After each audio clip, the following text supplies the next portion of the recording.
Oh, boy.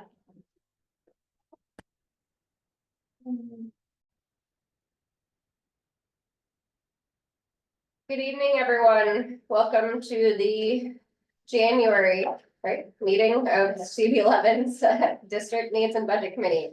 My name is Jessica Light and I'm the chair of the committee. This meeting is called to order at 6:35 p.m. Tonight, we are joined by Angel Muscane, the staff liaison to our committee.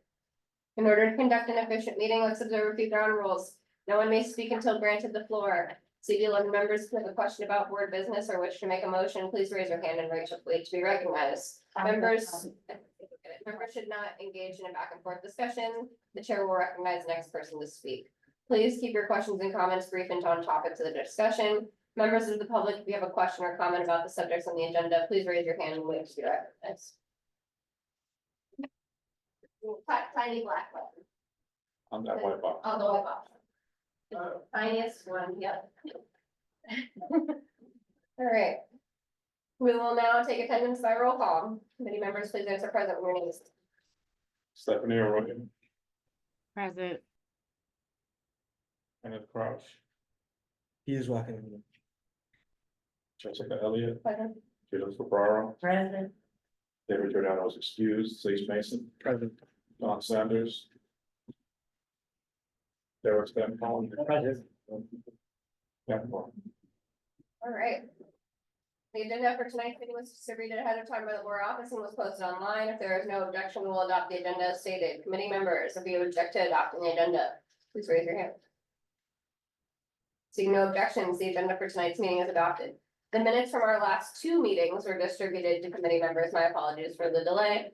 By the board office, if there's no objection, we'll adopt the minutes from the last two meetings. Committee members, if you object to adopting the minutes, you may raise your hand. Seeing no objections, the minutes from the last two meetings are adopted.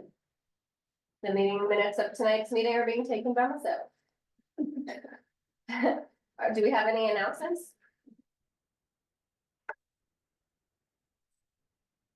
Informational updates. I think the only informational update is that we received the preliminary budget for committee work with Angel circulated after the agenda, so I think I was like less than 48 hours ago, so I don't anticipate that everyone has had a chance to go through each item.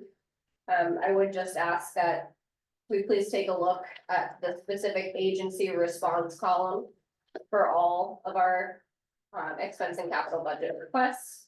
Yes. Can I ask a question? Angel, can you remind me what it means when an agency says like, agency does not support and cannot accommodate remove request? So those are new responses that Okay. they're including now, so this is the first. Oh, okay, yeah, that's why I caught my eye, so yeah, I remember this. I think on very first blush, I think that could be helpful, but I have to read through them. Okay, okay. A better fashion. Thank you. I think. Don't want to assign us homework. I think Angel and I have discussed the sort of process for the district needs committee generally, and we explored potentially for the next cycle that we would be responding to this preliminary budget in February. I think we have a lot on our plate with the narrative, and there will be other opportunities to comment and coordinate with city agencies. So I think we can follow up on this next month and see if there's anything specifically we want to follow up on. Any questions or comments on that? I guess, can we prioritize the ones where they said to contact them for more information? Yeah, absolutely. Since they gave no action. Answer. I think,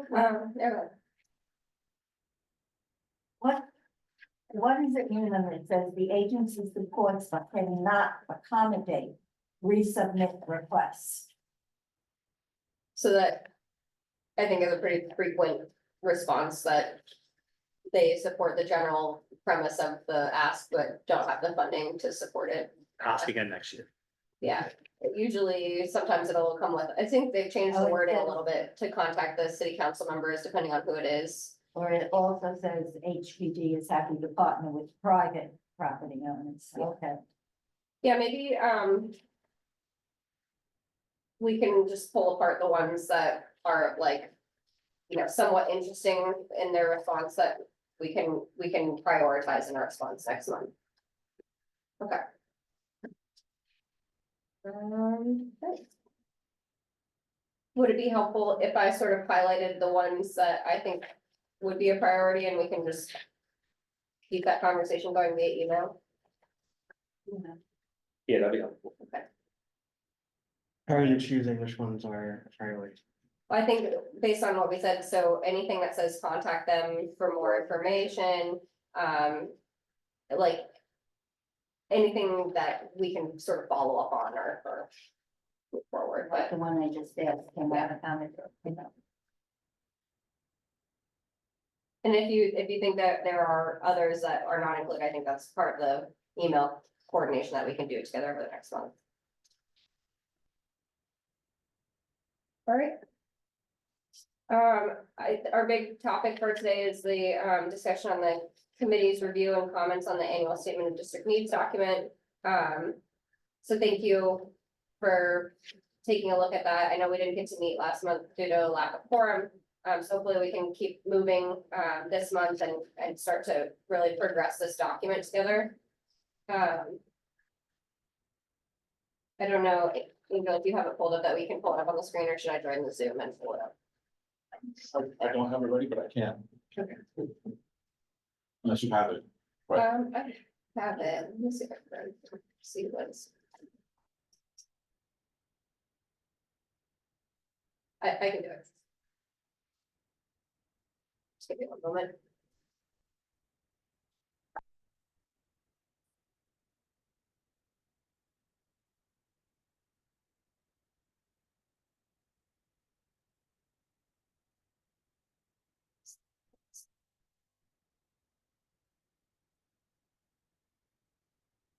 While we're waiting, I do want to thank Jessica and Sage, really insightful commentary and really, I think, important revisions. I have to apologize, I have not been able to contribute as much later level of our discussions to change that. We can get that, but appreciate you both.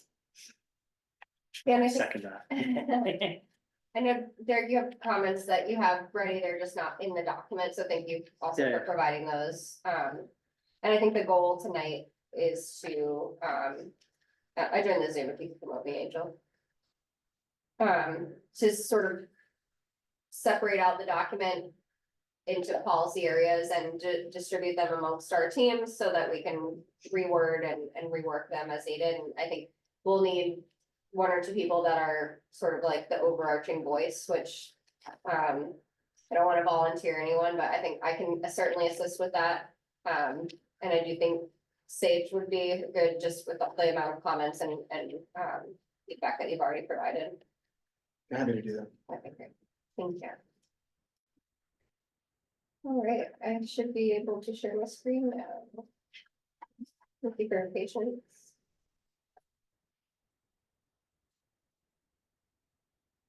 All right, can you, no, there it is. That'll make it 1000% bigger. Decide.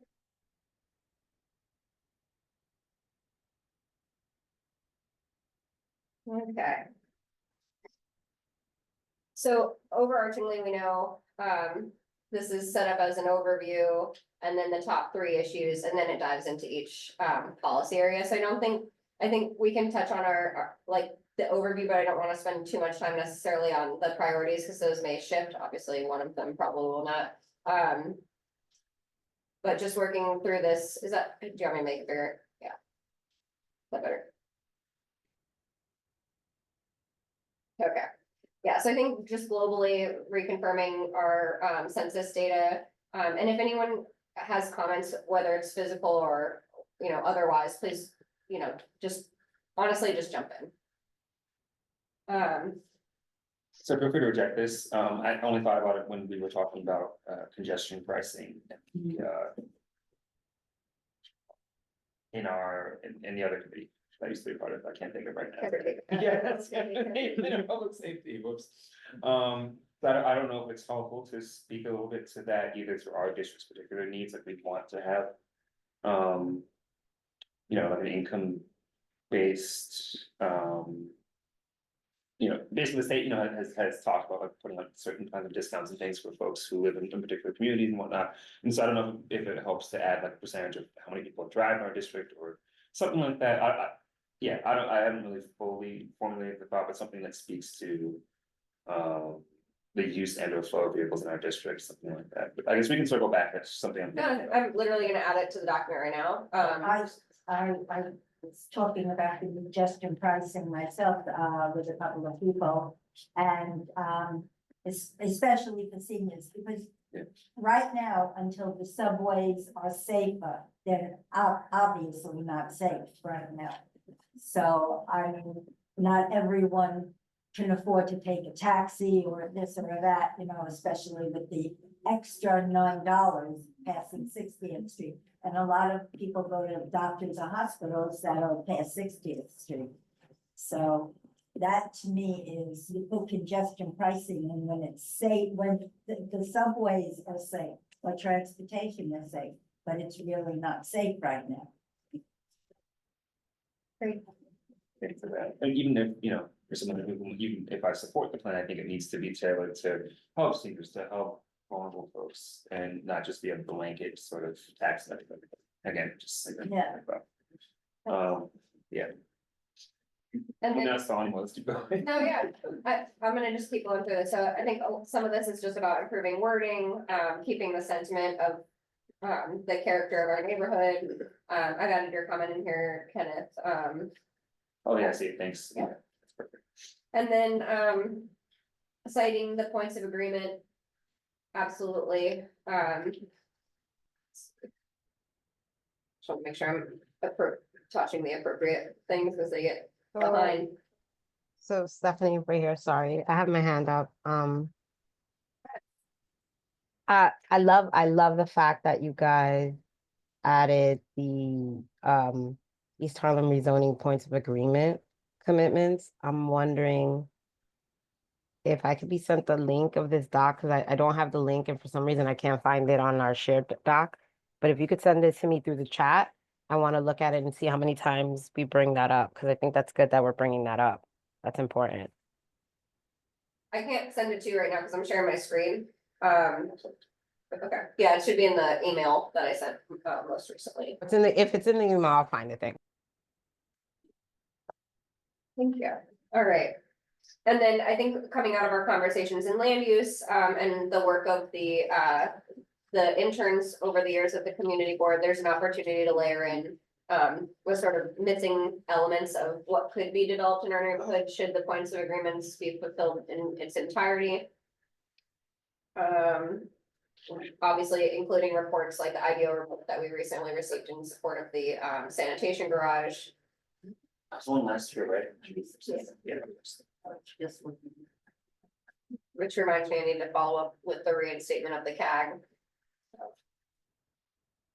And then, do you want to speak, Sage, to the citations? Yeah, I just think there should be consistency. I am a fan of footnotes. Yep. So I think that would be good. Let's do it. Yeah. Let's make this a real document. Are we able to do that when we copy and paste this? And how it gets submitted, Angel? Are we able to do footnotes? Okay.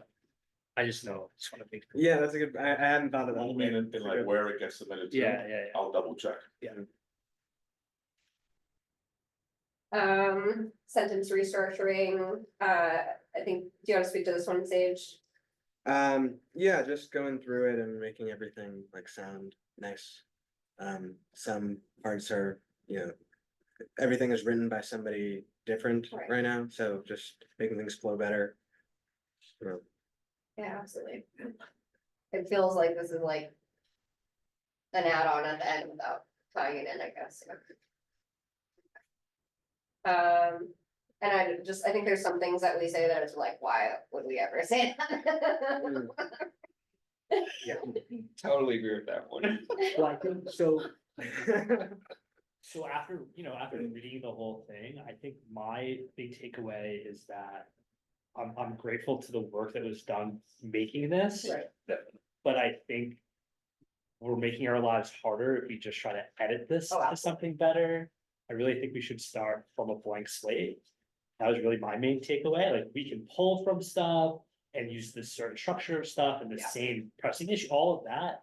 But I just don't think we can edit our way to something that's gonna sound like coherent and flowing. I just think it's gonna be too hard. My experience in my job, when I asked to do stuff like this and we had a group of people doing it, I go, this is the old thing, we'll reference it, but let's start with an outline and drafting and all that. Yeah. That would be my 2 cents, I think, big picture. I think we agreed at the beginning, we'll just kind of, oh, okay, we'll put this document to the side and we'll use the structure of it with the policy areas and start from scratch. And then Sage and I, whoever else wants to be involved with the overall voice can, work with each group. Thank you, and make sure that it's cohesive. I am like worried about being like too heavy-handed, and I don't want it to sound like it's just something like I wrote. Right. I want it to Oh, reflect sort of what people have been putting into it. But I agree, it's kind of hard to like make something out of this that reflects what we want. Okay, We'll have to have other voices saying. Just be all- I know, right? So I'm not gonna spend too much time on this, because I think we'll start to reformat this based on what the real requests are next year. But anything, I know, Sage, you have a lot of really great comments in here. Are there any ones that you wanna focus on specifically? I haven't looked at this in like a month or so. So I was just going through, and stuff that popped in my mind is what I put down. I don't remember what I especially wanted to focus on. Yeah. I Yeah. can look at it. Verifying, metrics, Yeah, a lot of just like research stuff. yeah, I don't know, like, I completely like what the most up-to-date resources are for like figuring some of this stuff out. yeah, When I was an intern in the borough president's office, a lot of, and I realize now on like this side of stuff, yeah, that there's sort of a loop where the like government will look at these documents and cite what's in it, and then we will cite what the government is saying. Turtles all the way. Uh-oh. Yeah, and I don't think that is great. So like my first exposure to the statement of district needs was like preparing a report for the borough president on like representation on community boards. yeah, And I was like taking information from that. And so I want this to be like accurate. But I don't know if like the best thing is like the ACS documents, or I think there's like a whole methodology that needs to kind of be thought about. Yeah. That's tricky, I can make that point. The AC, like citing the ACS stuff can be tricky, because you have to pick which one. Mhm. Right, because they give you the 10-year, they give you the 5-year, they give you like what it would be, what do we call it? There's like the 1 years where and I'm blanking on the word. They're guessing basically, like the real world projecting, right? So the numbers will be so different, right? So like, which one do you land on? I think we have to, through this process, pick something and then just work on that. Otherwise, you're gonna cite something in the first section that's off the 5-year, and something else that's off of this other projection, and it's gonna be different numbers, right? And people are gonna, the readers are gonna get confused.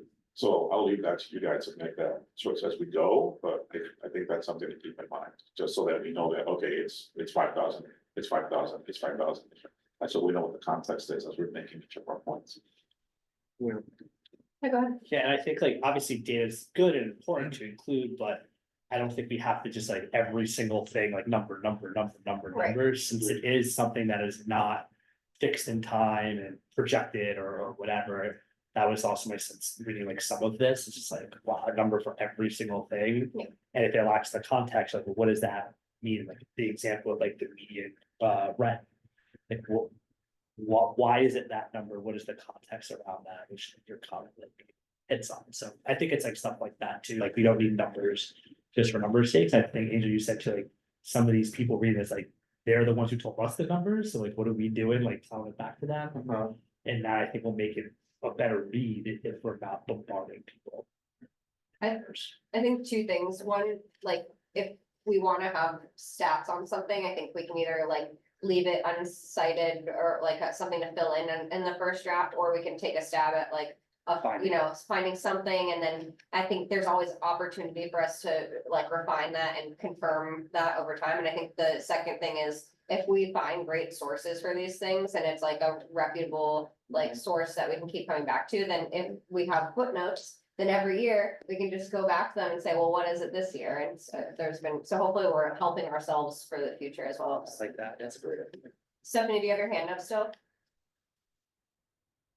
Yeah, so I don't want to move you forward, but I'm looking at the document and I'm just wondering with the public safety component to it, did we get any, or can we get any, stats on numbers? Because I know we say that like, crime, people feel unsafe. We're talking a lot about the feelings of people, but do we have stats, we have the survey, we have some stats. Is that something that like maybe we need to take a stab at that? That's what I'm Yeah, wondering. I think it's like, once we get in, I think we're just saying this paragraph probably doesn't necessarily belong in this like front section here, but like in the public safety section, we can dive into those facts, I think. Do you agree? Gotcha. All right. All right, and then obviously, you know, a lot has happened in the past year, so we can touch on, the realities of AMI and City of Yes, things that have progressed. Yeah, I think who are we appealing to is a question. I think a lot of different folks could reference the stock document for any reason, but is there anything you wanted to get at specifically here, Sage? It just seemed inconsistent to be like, we want the mayoral administration to do this, and then Yeah. other times they're talking about other stuff, and like for anything to happen, it can't just be one thing. Like the mayor usually has to also interact with the city council, Right, and then some things are like state issues, some things are city issues. it's complicated. Mm. The powers that be, Yeah, it can't really address it right, to the powers that be. Something to do something. somebody. I feel that way every day. Is that what half of your emails are? Somebody. Yeah, I do think, your point here, stagnant wages, if it belongs here, I think it does, I think. Unemployment and wages and economic mobility generally should be, involved, but maybe not in this section. Well, I know I've asked this before, right? It's like, who is this document for? Right. And what are they gonna do with it after reading it? And like, some of this stuff, it's like, they can't do anything, like, that's not the people who's reading it, you know? There's Something to think of. there's several audiences. Yeah. Yeah. I'm just gonna add a comment. I also want to mention that sometimes this document also gets referred back to us, like when we had the situation of one of the housing things that wanted to come through, they stated back to us everything that was on this document. So Yeah. Oh, yeah, the savviest developers always say, well, you Right. guys mentioned that you do this, Yeah. and they're right. Yeah. So it's like giving things that they can turn around and Yeah. do something with. Yeah. So they can say they delivered. Yeah. What can they actually deliver? You know, the last few projects that have come through land use, it's like, how many questions can you ask when they're giving you what you're asking? Right, Right. What you had asked. you'd be surprised, right? You know, what color? You're saying we should include a color palette in the. I won't be asking that question. Someone else is free to ask that question. Here's the number again, how big is this one? Okay. It's freezing outside. It's one of you. And we joked that there are outside of New York, like HOAs that require. Sure, yeah. certain Very services. specific, right? Absolutely. The way your grass is cut. Mhm. When we get there, that's a whole other neighborhood. Getting into the affordable housing development, I think we've already talked about this to some length, but I think a good focus around City of Yes. Yeah. Is a good. Yeah. Point stage, just right, like, should we layer in like 485X? coming online, anything else? Yeah, definitely, but I don't have a good understanding of it, do you know? Do you have a better, does anyone? Yeah. Well, the I one sent- thing- I sent something. Yeah. Spelled it Yeah. all out. I thought I'll look it up and send it. Thank you. I think the part about what George was saying at land use around he thinks people will use both. Yeah, So like, I think that's important to highlight. Which. George at last City of Yes on 45. yeah, that he thinks they'll go with like the 20. We have to talk one at a time. or else I'm good. yeah, 20% Bonus in bonus, Plus yeah. the, so I think that's good. The chair wants you guys to talk about it. Fine. It's okay. Sorry. So I just was saying how, with what George had said at land use. Yeah. This month about how he is optimistic that developers will use the 41Ms and the bonus. Yeah. So I think that may be good to highlight or possibly talk about here when referencing city of this. Cause I think some of the other stuff we're not gonna. Parking stuff, Yeah. the other stuff, right? So. What was that called in City of Yes? Keep forgetting 20% thing, It's a right? bonus, right? Is that the term they use? The UAP. Universal. Universal affordability. Preference. Preference, yeah. Keep thinking unidentified arrow. phenomena, Together. that's definitely not what we're talking about. Sorry. Together we can do it. Um, Um, Is it too combative to add a sentence, Chair, just saying, we still believe that citywide, it should be mandatory that affordable housing. Is included in, so I'm phrasing it wrong, but you know how the whole entire city of Yes scheme doesn't make affordable housing mandatory, it's still discretionary, is it too much to say that we feel like in our district, any new development must have affordable housing? That's arguably what city of Yes should have been, right. Yeah. What's Yeah. going on with the supportive housing that they were supposed to be building? which one, for Viegas or the other? The one right behind the police precinct. What's that called again? With the theater? Yes. That's In beacon, Terrace.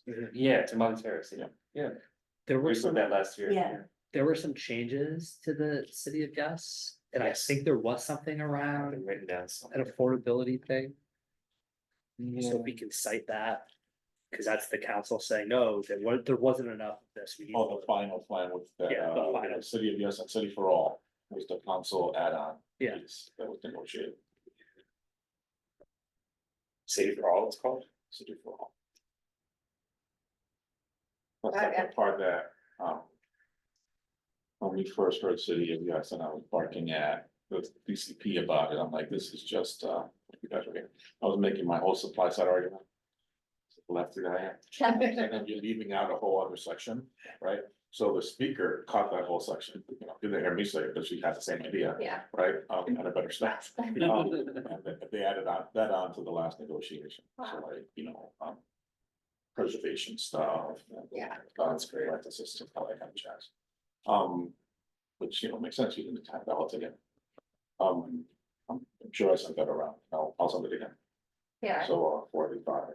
Thanks. I think, at least my consensus at the end of land use second hearing, George, was that every change was a positive change, and it's that he went through with us and. For our district. Seems like at least we're moving in a direction that is okay. And just, as we're looking at the sort of metrics of housing, where's the intern at with their research? So they're early days. Okay. So their project is pretty much like a vacancy survey. Yeah, So we are, BCP has been pretty was responded positively to scheduling a meeting to help them, but like, it hasn't been scheduled yet. okay. And when are they, So here? they're done April, May, Okay, so we should have something before, way before you guys are voting and stuff. okay, That we great, can cite, or we can look to and say, oh, we found this number of vacancies. yeah. But it's not. For a while, I thought that East Harlem was the highest density of, NYCHA housing, but I think it's second highest, right? After Brownsville? Yeah, Yeah. But that's in Brooklyn, yeah, but in the cities. Yeah, Manhattan, Yeah. The city, What? the city. People in Brooklyn Keep the brain would with like, you know. That's so. Think of my boroughs. You live All the upstate. city does, You live upstate, Yeah. you're a city boy. Yeah. Absolutely. I've been meeting pretty regularly with all the district managers across the city, Yeah. and I've been catching myself saying the outer borough. They don't like Damn. other boroughs besides. Whoa. Everyone's coming through. I go back in time when we used to call them the bridge people. Tunnels and bridges. Yeah. Whoa. In New Jersey. When That's. when you had the, people going to discos and everything, we would call them the bridge people coming. Mhm. Yeah. Hilarious. All right. We're adding that to. Stephanie, did you want to speak to this comment here?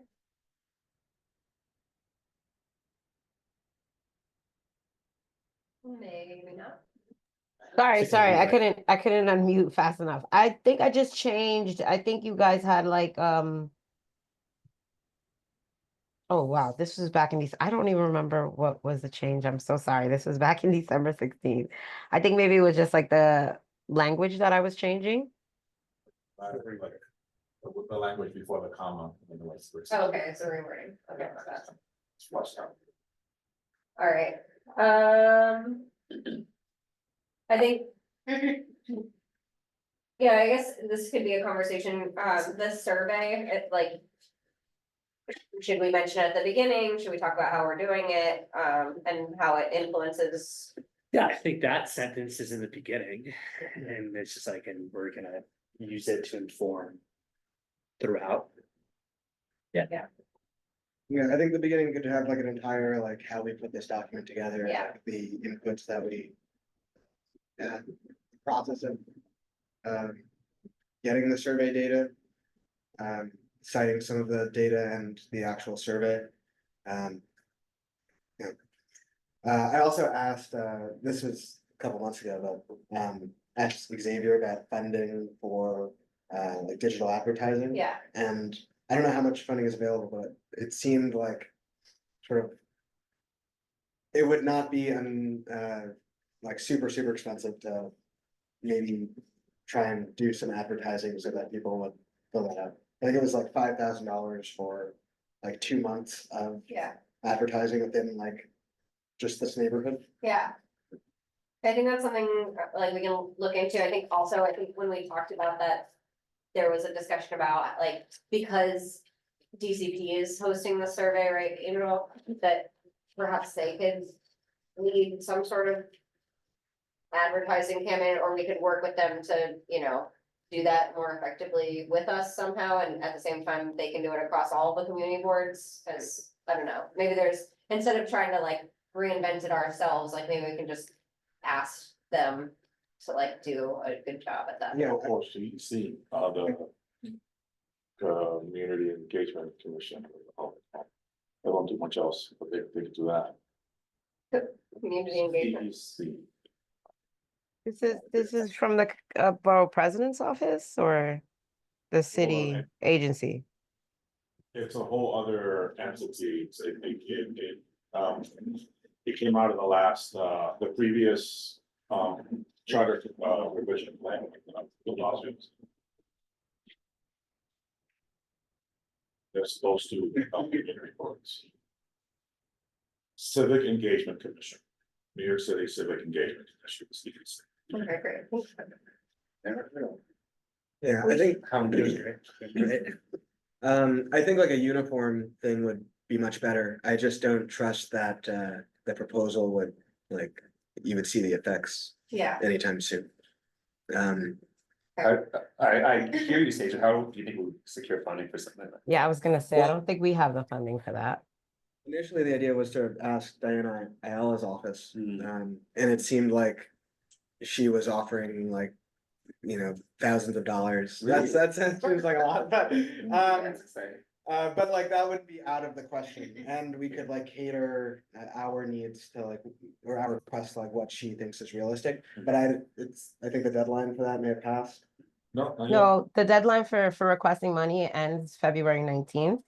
but we also are asking for money for other technology things, so this would fall into that. So maybe our technology request may be, I don't remember what the request is, Angel, and you could correct me, but if it's only 5,000 and we're needing another 5,000, maybe the request could be 10,000, and it's like not just for all the Zooms and everything else that we're using, but it's also for this. Yeah, I'm in favor of like requesting it. My fear though is that like we get the money and it doesn't do much.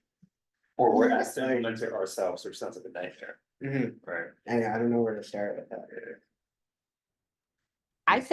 I say put in the request, because we don't know if we'll get it, but it's easier to ask for it this year and then circle back on it next year. And this is strategy.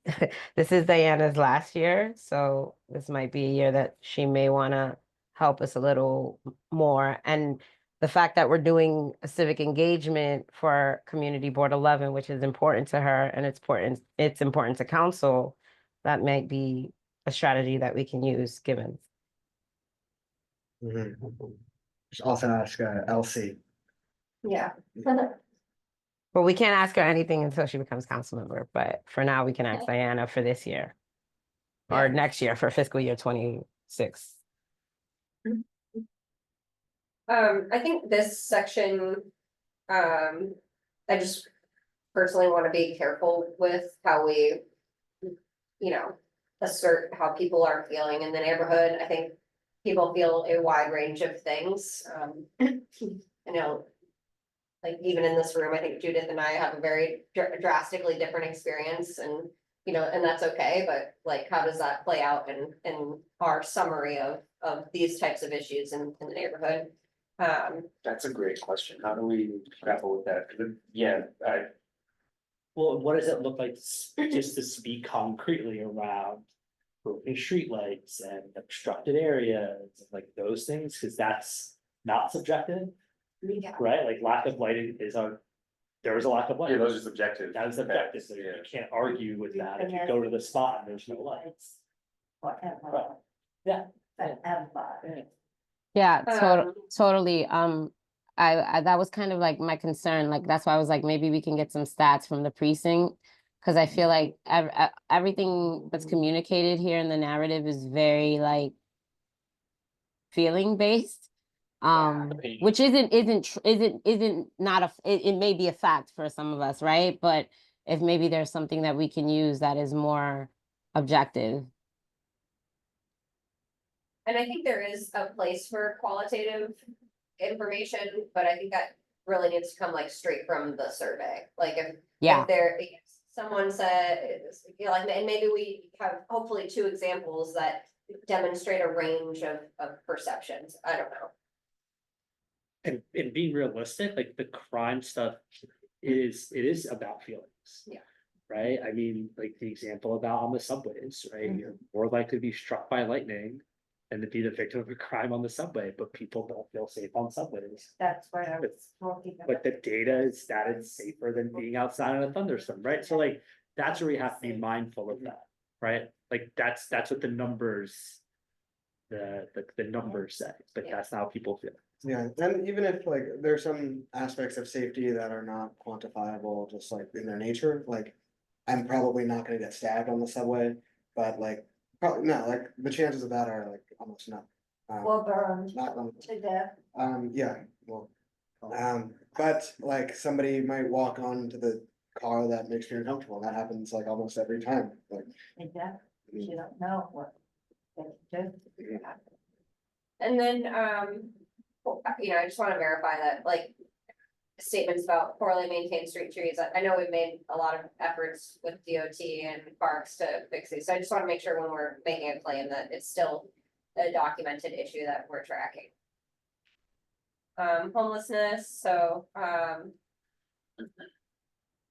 mean, I was walking to, I think the addiction forum, and in the span of 2 blocks, I walked by 3 different types of people that are unhoused. So one sleeping on a vacant lot, in a corner, one sleeping in their car, and just someone else on the street, and there's a lot of different situations, I don't know, that's obviously clearly a huge issue in our neighborhood.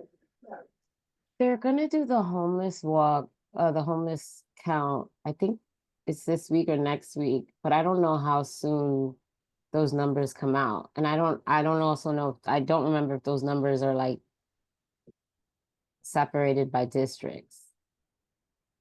But if What that, go ahead, Stephanie. no, I was saying, but if that is, maybe we can use that. And if it comes out soon enough, I just don't know if it'll come out soon enough. What was that called again? It's the Oh. homeless count, the way they go out, it's usually the coldest day in January, they go out and do a homeless count. See how many homeless people are out in the streets, street homeless. Who does that count? I wanna say DHS, maybe not. Yep. though. Yep, it's Mhm. CHS. Thank you, that's helpful. And is that supposed to? Like, what does that tell us? Like, It's probably the most comprehensive count of our unhoused population compared to like the other measures that we use, like shelter attendance and stuff like that. But it's just a snapshot in time, right? So I don't know. does that include people in shelters? No, the streets, that's the streets, Yeah. homeless. street. Do they just like walk street to street? Yep. And- Actually, they take volunteers for that, if you guys ever want to do it.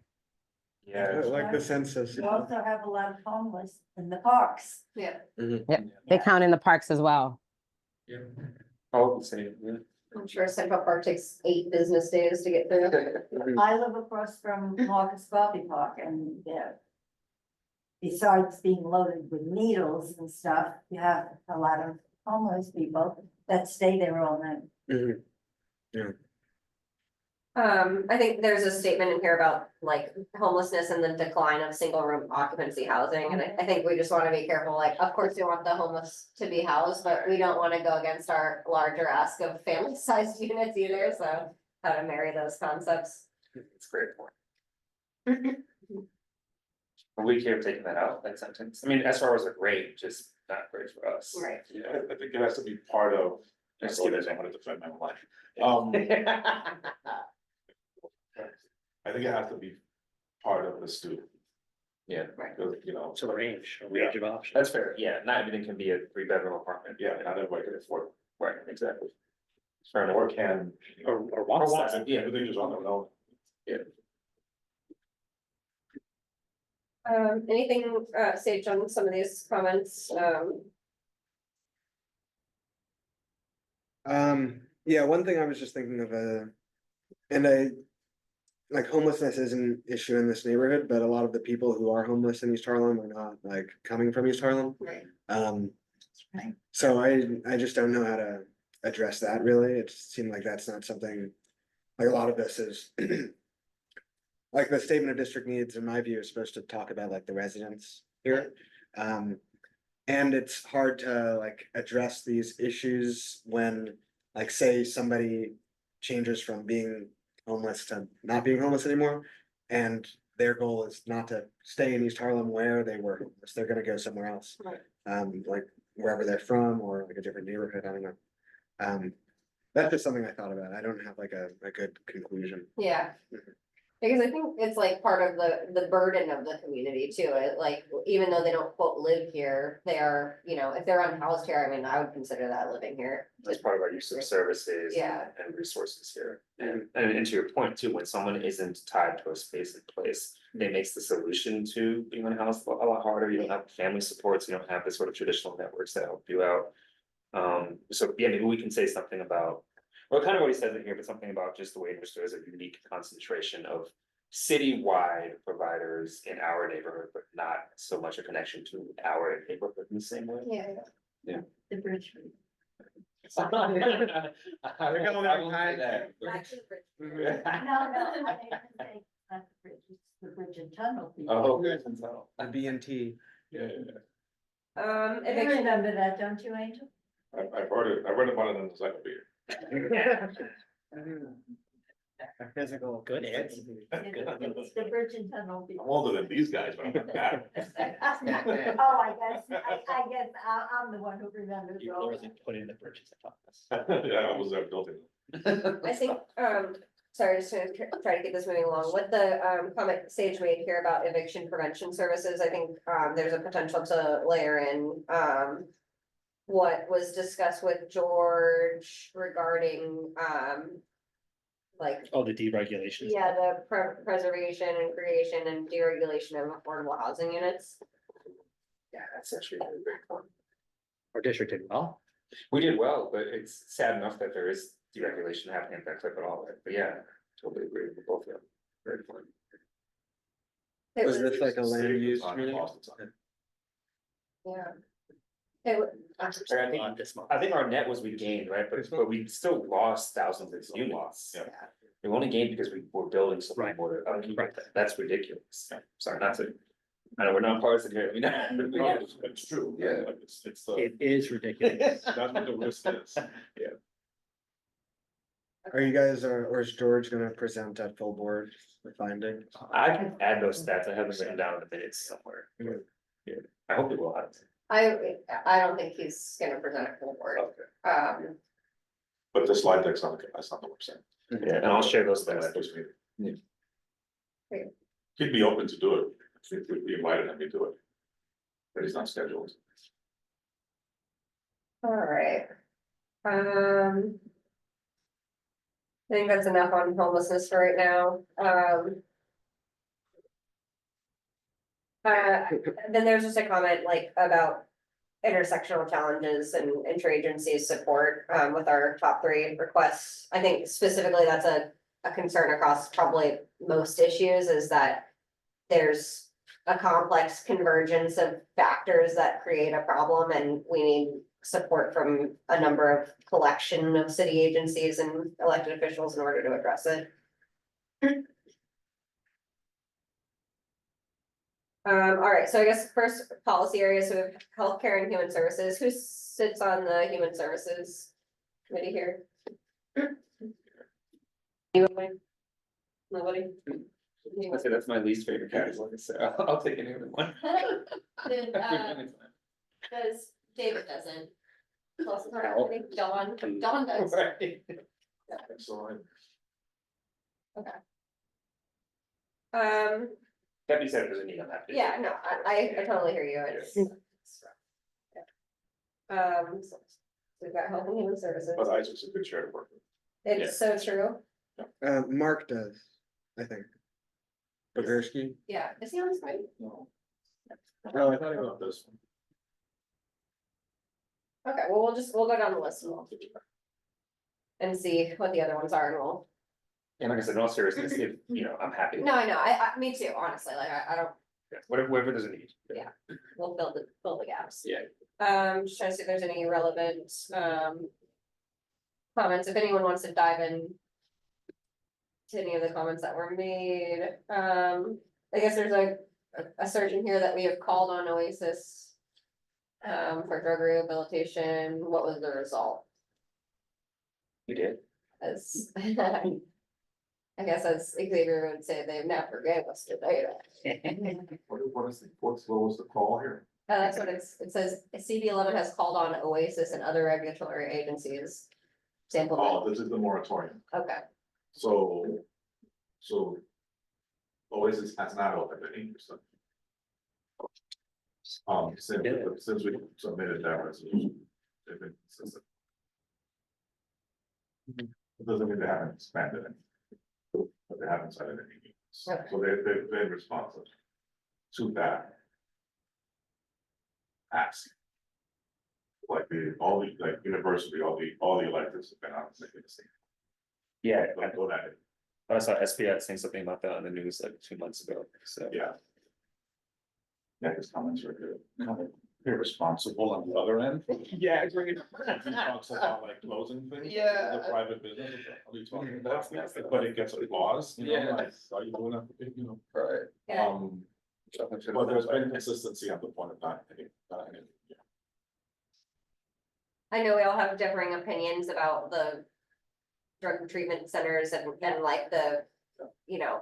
But I just think that as we address the issue and cite the data, I think it's also important to address the human factor. What is this, I have a question. Is it something to put in here about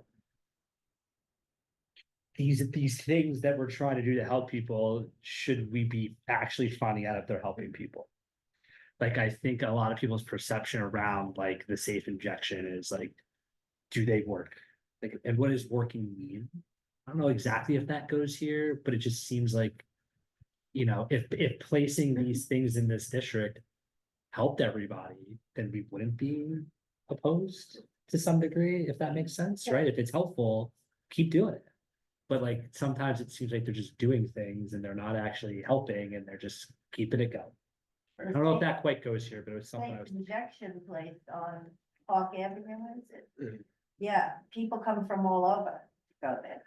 So it's not just our community. Right, and it's related with our earlier conversation, will become, you know, and again, these are important sites, but. When it becomes a beacon for everyone in the city, it strains our resources, we're not getting the requisite aid that we need to even support that kind of service. That's the problem. It's tough. it's the same kind of questions that we were having in land use, like it's Yeah. great to have affordable housing, but does it start to become like questionable if it's all concentrated in one area? But it's obviously a great thing if it's something that's scattered throughout, maybe. I mean, it's a different topic. What is this website, Sage? It's just something that popped up. I think, I forget where I found out about it, but, it said, I saw this recommendation, the city should establish like a crisis intervention program.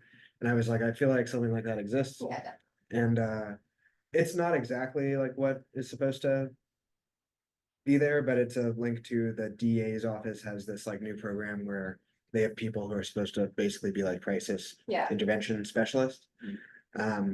Who I believe are supposed to like come from the neighborhood. Most of them have like history with, but they don't have like a hotline where the guy's gonna show up like in 5 minutes, which is what people want. yeah. I know, a local business right down the street has every time I go up to order coffee, I see the sign like, call this number, if someone's experienced a drug overdose, but, I'll look into that as well. So the crisis this is referring to, Yes. is it mental health? Oh, I think, I think mental health. yeah, maybe a mental. Mhm. I don't know that this exercise necessarily does it, but I think that's a conversation on.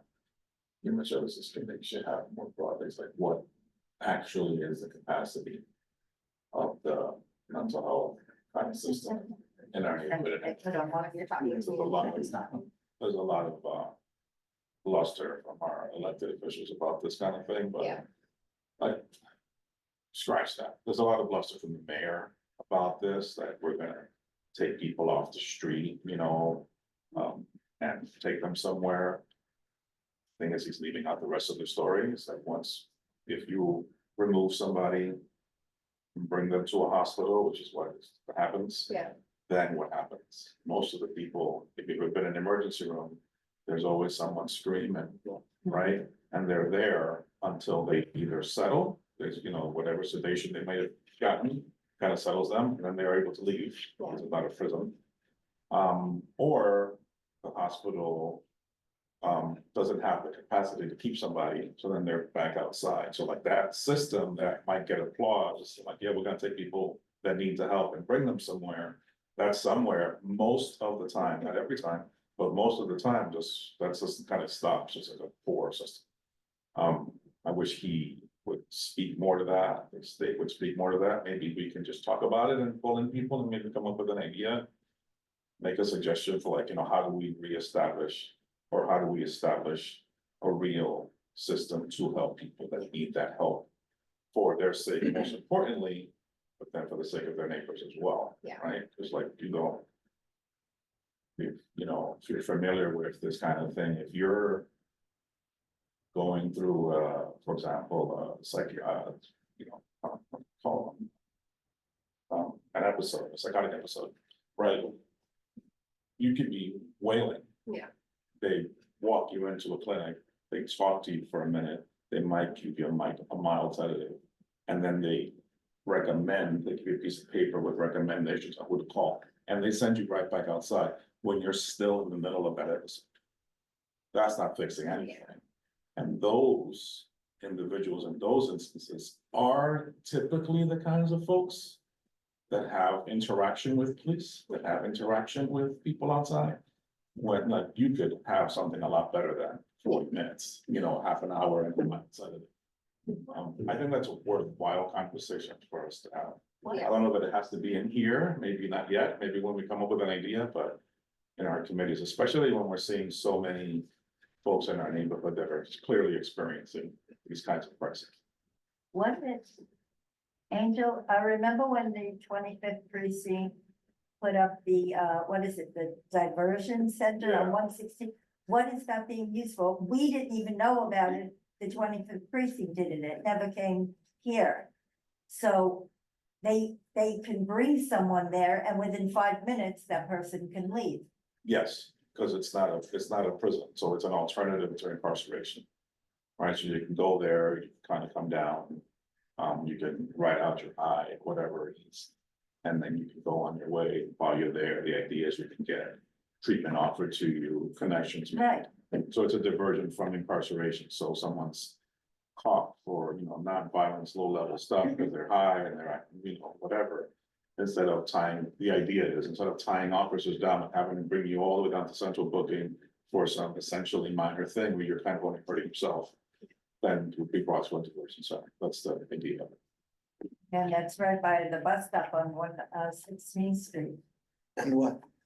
And, third, Okay. I haven't noticed. huh? I haven't noticed it.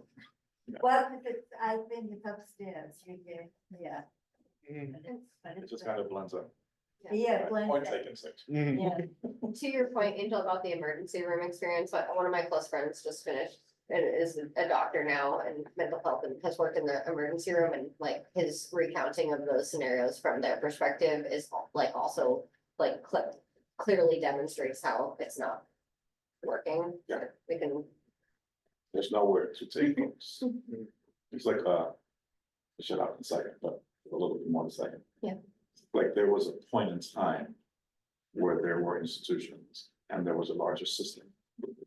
And decisions were made based on the state of that system or those institutions then. And the solution was this huge broad stroke. Clearly, like I am this old enough that I remember when street homelessness started happening. and There wasn't anybody outside. You would have your 1-2 person that, liked to drink and hung out, whatever, but that was it. Yeah. There's lots of people, if you go back to like, late 70s, early 80s, mid 80s, and you watch the news, they start talking suddenly about street homelessness. And it's because of just very effective at emptying all those places out and closing all those places, shutting down SROs and all that, and all of a sudden, people are just outside, and it's just been growing ever since. You have to 100,000 people outside by last count. So like, clearly, well, in my opinion, clearly that was it's too broad stroke and it needed to be finer. Yeah. Not to say that whatever the conditions were that might have inspired, we gotta change this and close these places. They might not have been wrong, but perhaps the solution could have been a bit more nuanced there's a lot of that. than just like, close it. Now you've got people outside, and I worked with a lot of folks, sorry, I have a lot to say on this, evidently. I worked in my previous job with a lot of folks that suffered, that were living with mental illness. And they were in programs and they were being treated and they were determined to be able to live independently and work. And it's, it's paper thin between them being able to work and just, going and having episodes or cracking or whatever the terms are. Yeah.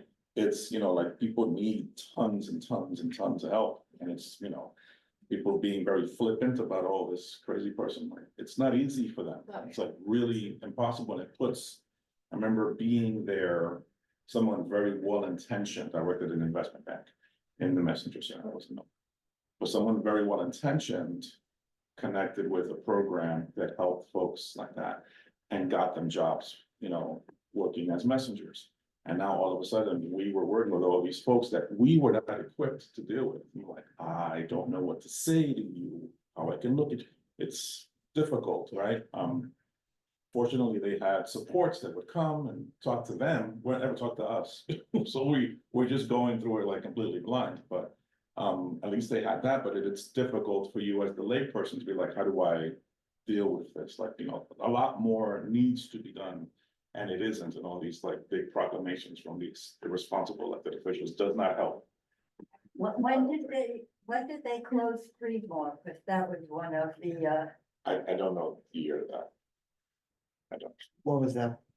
it's an institution, right? So, it was, yeah, mental institution and, it was very well known, very well known.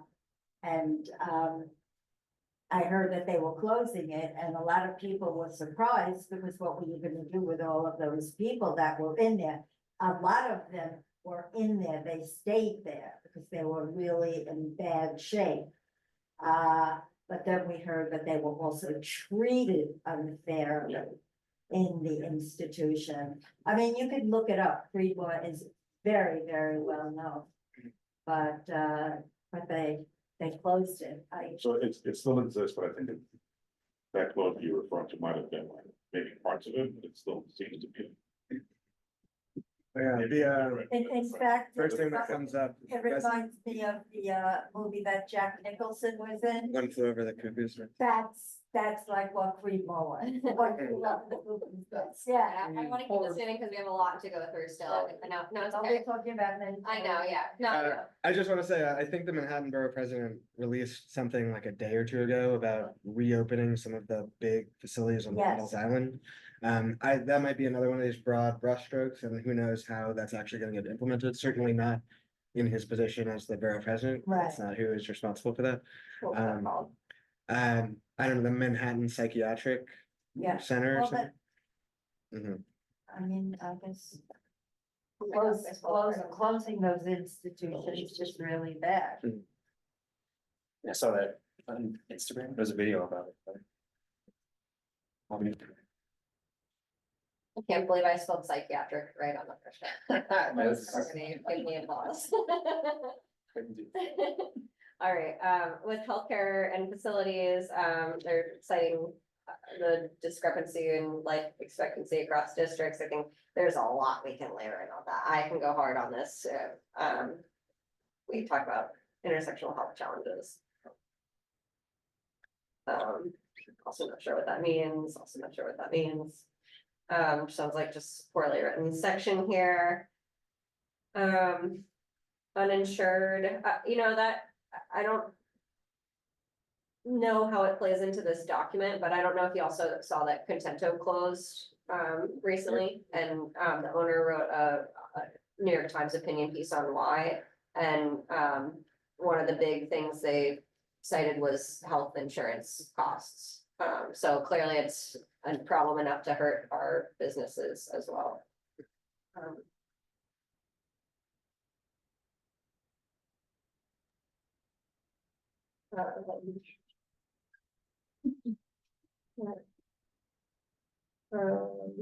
Let's see what else. Data supporting urgent care programs.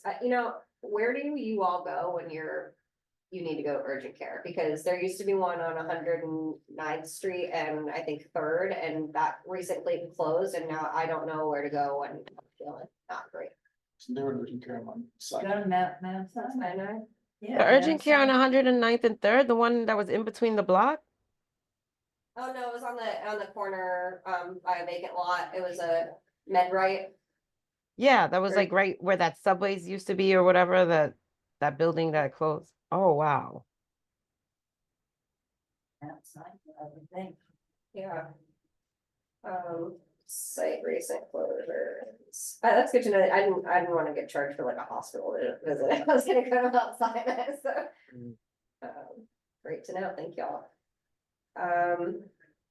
It's overlap between housing, and I think there's a lot of overlap. I think we should embrace the overlap where possible. We can talk about that in the overarching tone. And then, yeah. I think that, yeah, it mentions conditions in public housing, but, you know, I think there's renovations happening in schools and, a lot of other causes that are impacting people's health. Or any other comments on, healthcare and facilities?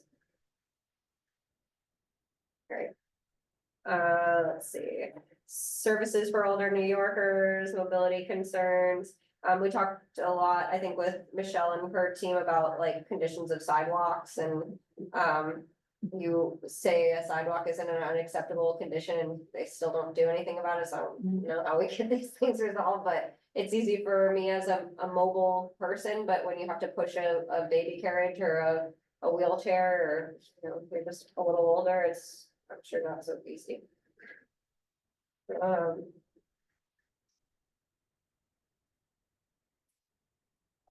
Yeah, who's responsible for like removing ice in front of vacant lots?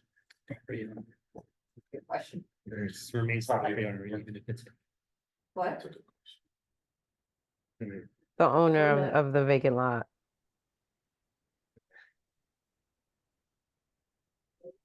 I've seen some of You have a that. slip and fall case or something? No, well, I'm very careful, You but. have to slip and fall? Mhm.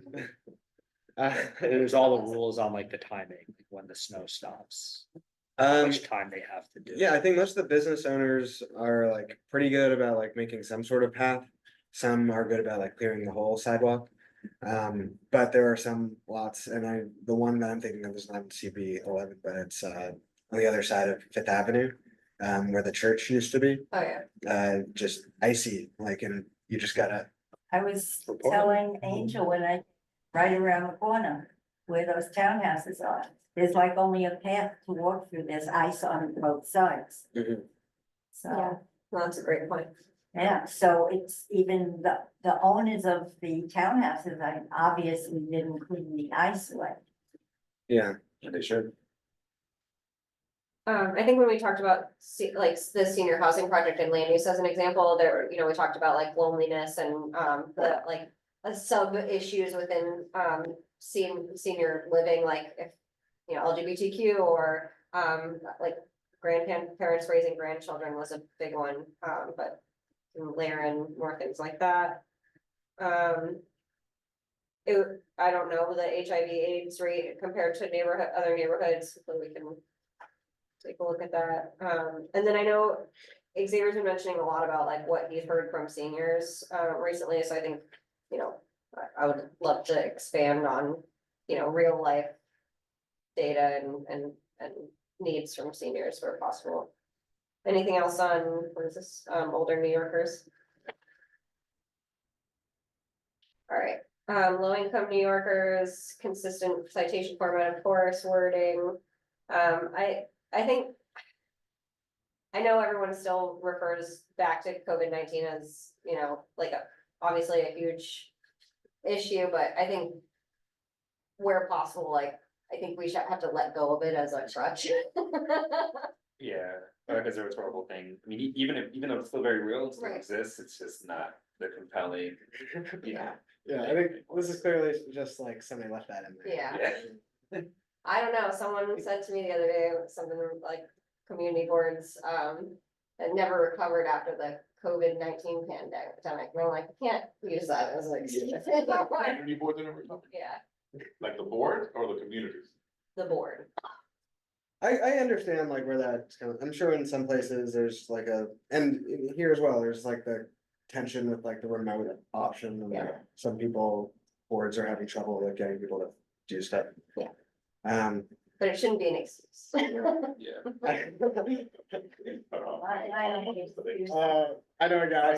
Don't- Said he's still quarantining. All right, we have, right to counsel, to be honest, I don't even know what that is, Sage, so, Not like civil right to. I believe everybody in New York has like a right to an attorney if they are getting evicted. Mm. Um, No. yeah, They're, It's like, not super- everybody. You have to fit a certain, Very back, yeah, it's a mess. What'd you say, Stephanie? I said it's not everybody. You have to reach a certain income grid. Mhm. Like you have to be below a certain income thing. I forgot. Yeah, I think it's like parallel to what we do with public defenders in the criminal system, so if you have a certain income and you can't afford a lawyer. Yep, exactly. But yeah, to your point, Sage, I think Derek said it's super backed up, it's new, but it's just. Of course, we're not ready for trials. Okay, I'm just gonna, see how many policy topics we have really quick. So there's, we just went through health and human services. Next, we're gonna go through youth and education, and there's public safety. We can't go through them each like this, but core infrastructure.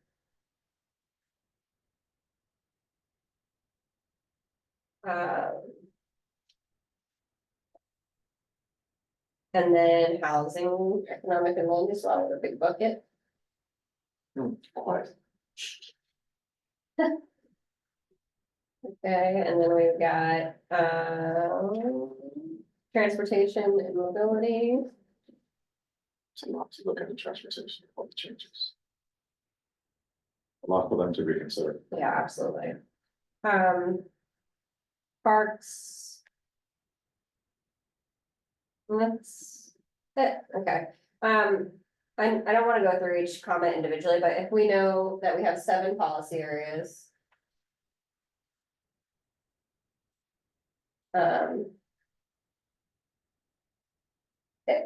I guess from those policy areas, does anyone have it, like, we're all sitting on committees, like, who's sitting on public safety right now? Sage? Yeah. I'm happy to take the public safety related things and the transportation related things. I'll take parks and core infrastructure.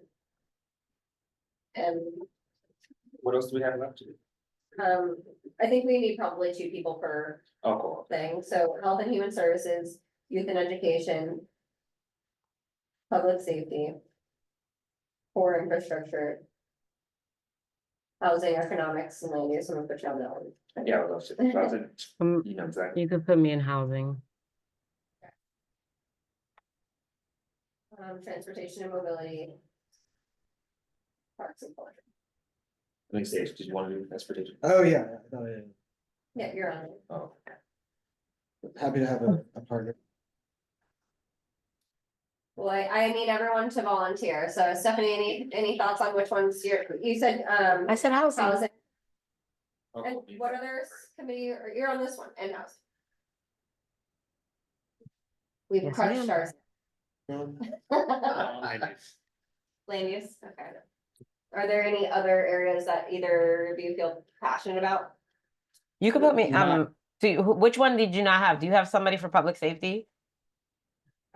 We have, safe for public safety. And you said Oh, you I- needed, you want someone else on there? I'm happy to join Sage. Thank you. And youth, great, and I'll add David, to that. Do we need a second for transportation? We do, I'll take that. Who's the first? It's Sage? Sage. Okay. Anything we, I don't think it's terms. Oh my God. It's just such a big topic. I'm just Oh like- my God. yeah, but it's not just about what committee you're on, like, I think we can all, we're all part of the community board, we can all speak to the committee members, the leadership of different committees and collaborate on this, so. Any areas that you feel passionate about, Judith?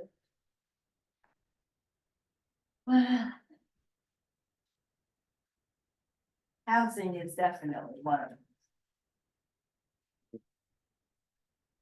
Because of what we're going through after the 421A expired, there's like thousands of people involved that were involved in that program.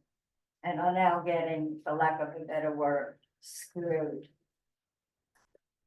So we're missing Dawn and David. Right now, there's only myself on health and human services, core infrastructure and parks. David used to chair human services, so he did that. Perfect, thank you. And I think you could probably help me with parks, so I'm gonna put him on that too. And then I don't know about Dawn, I'll put her on for infrastructure with me or David, because that's kind of touches parks in multiple ways. Yeah, I think she would want to be on transportation. Yeah. But, Interested in license and permits. those, what happens on the, is there like something here for license and No. permits? No, No. thank God. Change the regulatory. The biggest issue in this community is liquor license. Liquor license, well, I do think, there are. Can only be so long. If we're gonna talk about the one committee that doesn't touch this, I think there are elements of licenses and permits, I guess it's not. Street fairs Yeah. and now the CBD, the marijuana thing, Mhm. that's part of our committee too. Yeah. And I know it's not like, when you go to like a liquor store, it's not part of licenses and permits, but like the liquor store experiences in our neighborhood are so like third world compared to other neighborhoods. Have It's- everything locked behind yeah, a it's like- wall. You have to like reach your arm in through the Yeah. glass thing, like, Yeah. what are we, criminals, everybody? It's ridiculous. Not all of them, not all Almost all of them. almost all of them. Yeah, but we're, It's a safety issue. we're doing with the CBD now, right, Angel, with I'm marijuana not also? doing anything with CBD, what are you doing? What? What do you say? I can I hear. said, I'm not doing anything with CBD, what are you doing? with CBD? Mhm. I was just teasing. Do we have any of those in East Harlem? What? Dispensaries. Oh, yeah, Not, I know. not Yeah, real not ones. legal. Not illegal. not Yeah. legal ones, but But yeah. no one had submitted Not yet, right? Yeah, we've seen and approved a few, but they Yeah. haven't opened yet. Yeah, in fact, our last license and permits, we did get a recommendation for one. We did Yeah. get an application. for Yeah, I've noticed, I know that there was like a million illegal ones, but it seems one. Oh, like yeah, the crackdown on that was successful. Yeah. I've seen like smoke shops, like. all But this- but legally dubious. Yeah. yeah, but Right. like I said, now we're getting it, they're requesting it through license and permits. Mhm. Gotta live a little chaos. Yeah, That's all like business, economic development for this exercise. Yeah. Yeah. Yeah. Liquor stores, cannabis stores. So more under it's still under housing, economic and land use Yeah. generally. Oh, okay. Okay. We're gonna have more than two, people. Oh, yeah. Yeah, whatever makes the most sense. Yeah, what I'm gonna do is I'm gonna send this list out, and if anyone wants to make jumps or, add themselves to other things, that's totally fine. And there's a million other comments here, I don't think we're gonna go through them, I would like everyone to go home at this point, but, I think what we can do is, please just, I'll send this email out, with, again, this document, so take a look at just the comments across the board, if you haven't read through everyone's comments, I think there's a lot of nuggets that touch on a lot of different things, that can help inform what we're doing moving forward together. And then just please touch base with your partners and, it would be great if we had just like a outline, like, I'm not asking for like 50 citations or anything, like citations can come later, let's do a framework of what we wanna say. And I think it would be great if either you all could, watch some of the, like, one of the most recent meeting recording, or touch base with the chair, vice chair, or members of those committees. And then, I'll set up a new document, completely blank and uninformed from any of this craziness here. And we can go from there, and then as sort of the overarching voice thing, I think that can come later, but we'll just. Basic framework, concepts, we don't have to like kill ourselves to make it like a. College level paper, for next month, so I think it's better to set ourselves on the right track. And then develop those core ideas together, rather than doing that work upfront and then realizing that in a conversation, we have to make a bunch of changes, so. Any thoughts or questions, comments? Did we get access to the survey data?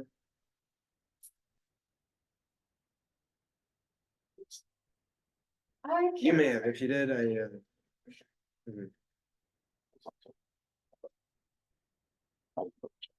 You, Angel, All the responses you mean? yeah, mhm.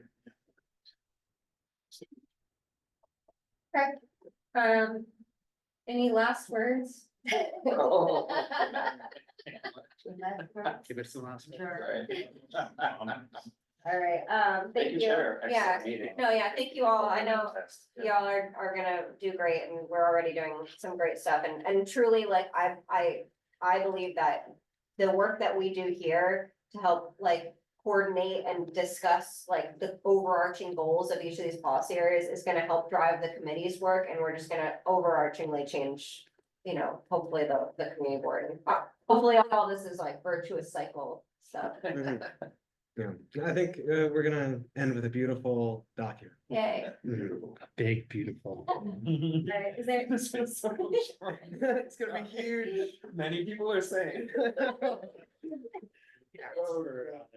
any old business, any new business, A golden age. we can do a roll call. Stephanie Arroyo. Present. Jessica Elliott. Bye-bye. Elizabeth Guerrero, I'm here. Sage Mason. Here. Good John night. Sanders. Garrett Samuel. Present. Yeah. Thank you, everybody. Love it. Thanks, Good everybody. evening. It's nice.